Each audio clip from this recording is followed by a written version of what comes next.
Hello there. Welcome to my channel. My name is Emma Cownley. I'm a freelance copywriter and blogger, and today I've got another viewer request video for you. A couple of months ago, Laura Sutton asked me to go in depth on my editing process that I use for my copy before I submit it, and she kind of asked for a walkthrough with special attention to the tools that I use and the process that I use to make sure that my work is bang tidy before I fucking submit that thing. So today, your wish is my command, Laura Sutton. I'm going to go into it for you here in grueling detail, but not longer than 16 minutes. Challenge accepted!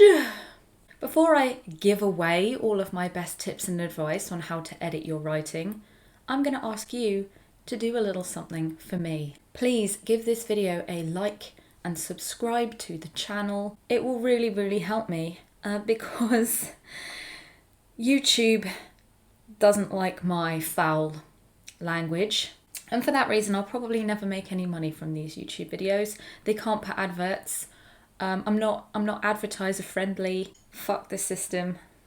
So you can support me by liking my videos and subscribing to my channel so that YouTube can see that I'm not a waste of space. Well, I am a waste of space, but I'm a delightful whimsy that's nice to have around. You can also give me a donation on Ko-fi. You can buy me a coffee. I'll leave the link in the description below. These beautiful daffs are courtesy of my friend Chelsea, who recently gave me a calf and daff donation, which I thought was quite delightful. So thank you very much for that. Okay, so for the purpose of this video, let's assume I am writing a blog post. Blogs are one of the most popular services that I offer. They're one of my favorite things to do, and blogging is basically my bread and butter. So let's pretend I'm writing a blog post. So the first thing I'm going to do, just as the groundwork for the whole thing, I'm going to go through the brief, annotate the shit out of that thing, make sure I've extrapolated all the information that's useful to me. I'm going to scribble notes all over it. I'm going to turn it inside out. I'm going to cover that fucking thing in notes, right? Then I'm going to come away, go to my document, and then I'm just going to fucking go ham. I'm going to go in on that thing. I'm just going to write. I'm going to approach the creative task bravely, and I'm not going to censor myself, and I'm just going to allow myself to go off on that thing. Now is not the time for editing. Now is the time for pure writing and creativity, getting it all out, you know? When I reach the end, everything's in place, everything is done. I don't look at it again for another 24 hours. The best thing I find is to let that draft sit overnight. You cannot hope to successfully edit a piece of writing that you've literally just finished.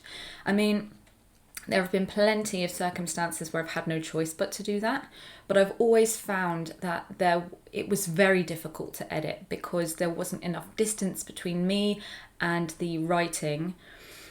It's not very easy to see errors that you've made, or to gauge the flow, or to kind of pick out areas that might not be very clear because you've literally just written it. So bare minimum, leave that shit for an hour or two. If you don't have the luxury of letting it sit overnight, leave it for an hour or two, go away and do a completely different task. You know, go away and do your bookkeeping, or schedule some social media posts, or, you know, something that uses a completely different area of your brain. Yeah, do something that uses a completely different area of your brain. The most important thing is to get some distance between yourself and the writing that you've just done.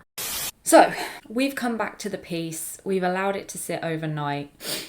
We're coming in with fresh eyes. We are ready to eviscerate this piece of writing. So the first thing I'm going to do is go straight back to the original brief. I'm going to refamiliarize myself with the angle that the client wants, with the audience I'm writing for, with the aims of the piece, and with the specifics that need to be included. Did they ask for any particular links? Did they say that they wanted to include X, Y, and Z as part of the argument? Was there something that they were particularly keen to include, such as a quote? I need to remember all of the specific things I should have included, and really kind of get to the grips with what we're trying to achieve with this piece and who we're writing it for. So once I've gotten my head back into the space by rereading the brief, I'm going to open up that document and give her a little once over. Going back through the brief helps me engage my analytical brain because I've reconnected with the original brief. So as I'm going through and reading the blog post a second time, I'm going to be much more able to see, that's not a sentence, much more able to see. I'm going to be much more successful at identifying what works and what doesn't. And it's going to make shaving and sculpting that piece of writing so much easier. I'm going to go through and read the piece aloud to myself. As I'm reading it, I'm going to be gauging the flow. Do the sentences feel easy to say in one breath? Do they roll off the tongue? Are they intuitive on the ear? Have I phrased anything in a way that's really clunky? Because remember, when people are reading, if something is really odd or clunky, or there's an unfamiliar word or a weird sentence construction, it takes people out of the writing. And that's not what good writing is about. Good writing is essentially invisible. It's them looking at something, taking your idea via osmosis and not necessarily realizing that they have been physically reading, right?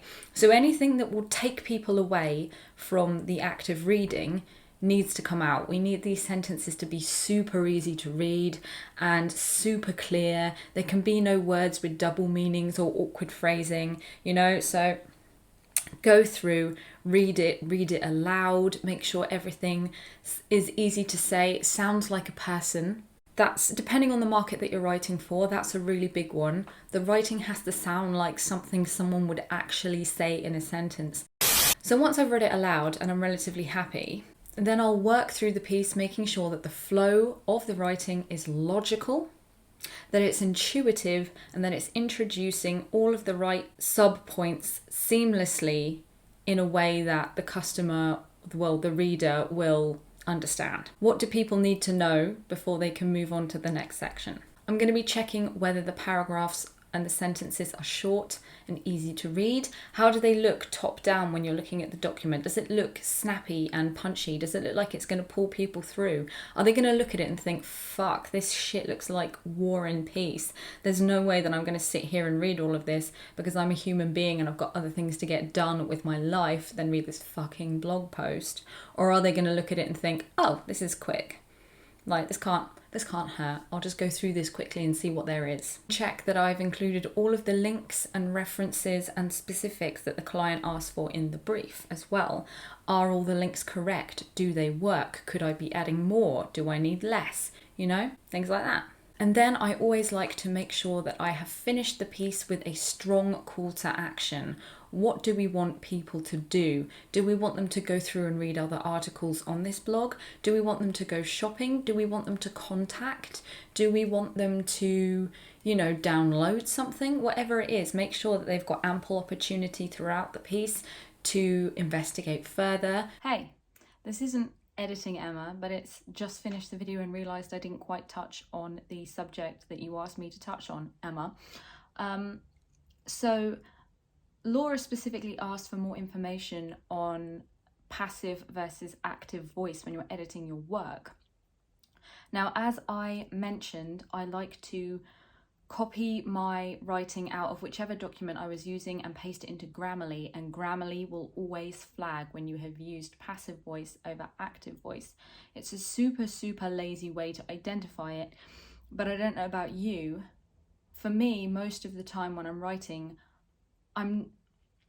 if I'm writing a headline or a little bit of text for a website, for example, I'm more likely to pay attention to whether or not that's passive versus active.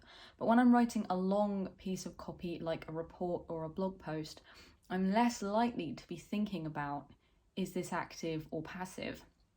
And sometimes the passive sentences do sound a lot better than the active ones, and I make a choice to keep them in. But yeah, it's really just paying attention to whether or not your subject comes before or after the verb in your sentence. For a sentence to be active, your subject needs to go at the front of the sentence and your verb needs to come afterwards. So a clever piece of software will help you figure it out, and then over time you'll be much better placed to identify it when it happens. It's much easier to see, and once you've got in the habit of making those edits and changes every single time, it will train your brain to kind of notice it. So that's a little bit more on that tip for you there. Back to the video. Okay, so finally, and here's the bit I really fucking loathe about the job, I'm going to proofread that shit. So I'm going to start by taking my document that I usually will write in Google Docs, download that in Word, and first give it a skim over in Word. Is there anything that the Word spell checker and grammar checker is flagging that Google didn't flag? Because funnily enough, different word processing softwares will identify different errors. So you can never really rely on one word processing software to catch all your errors. So I download that shit into Word and check that over. If I'm working in Word, I'll do the opposite. I'll paste it out into a Google Doc and check that Google isn't flagging any errors that Word didn't flag. Now when I'm done with that, I'll move the whole thing over into Grammarly and see what Grammarly has to say about the errors I did or didn't make. And this is the part of the process that drives me bonkers, because I have this kind of hateful colleague relationship with Grammarly. She's such a fucking bitch. You know the people that are really like picky and pedantic? That's Grammarly in my professional life. Fucking cow. I'll paste it into Grammarly, make the necessary changes from Grammarly, and then put that thing back into Google. And then when I run it through several different word processing softwares for the quick top line errors, I'll use the read aloud feature to listen out loud without looking at the text to what I've written. And it's really nice to have someone else to read that to you, because it will help you identify when you've used a duplicate word, or when you've misspelled a word, but the word that you've misspelled is still an actual word, so it won't have been flagged up. Do you ever get that when you're typing a word and it's actually a correct word, but it's not the word that you wanted to use in that context? I hate that. Read aloud will identify that for you and help you kind of get a feel for the writing. After I've done read aloud, I will go through it again and read it myself more carefully. And then when I'm happy with that, submit the document. If I allow myself to get too far into proofreading and editing, I will waste hours on it. Hours. I'm a Virgo rising, you know? I'm a perfectionist through and through, and I can spend my life editing a document, making tweaks and changes here and there. It's impossible. And then when you've changed it, you've got to proof it again. So you end up in this never-ending cycle. The trick with editing is to know when to stop, because you can absolutely destroy a draft with too much editing. Remember, the first draft is the beginning of a conversation with the client. The first draft will never ever be perfect. So do not get hung up on editing the perfect document, because, it just doesn't exist, does it? So go easy on yourself. Don't be super hard about editing. Just go through that checklist and then submit. That's me talking to myself there, quite frankly. I hope this wasn't too garbled, because I tend to find that editing is the process will differ depending on what the work is and how confident I felt in that initial writing stage. I can finish something after the initial draft and feel like Billy Big Bollocks. You know, I've aced this shit. I can't believe how amazingly easy this was to write. And then I come back the next day and I was like, I must have been on crack when I wrote this. Or sometimes I can be up all night worrying about the state I left a piece of writing in, come back to it the next morning and realise that it's really not bad at all. So the intensity of the editing process will really depend on the quality of the first draft. But that's really the essential bones of what I'm going to do. And that's pretty much the long and the short of it. If you've got any questions you'd like to ask, you can leave a comment in the comments section below, or you can find me on Twitter or LinkedIn. Links for those will be in the description box below. And then, yeah, I'll see you back here, same time, same place in 2 weeks for more Kiss My A's. Take care and peace out.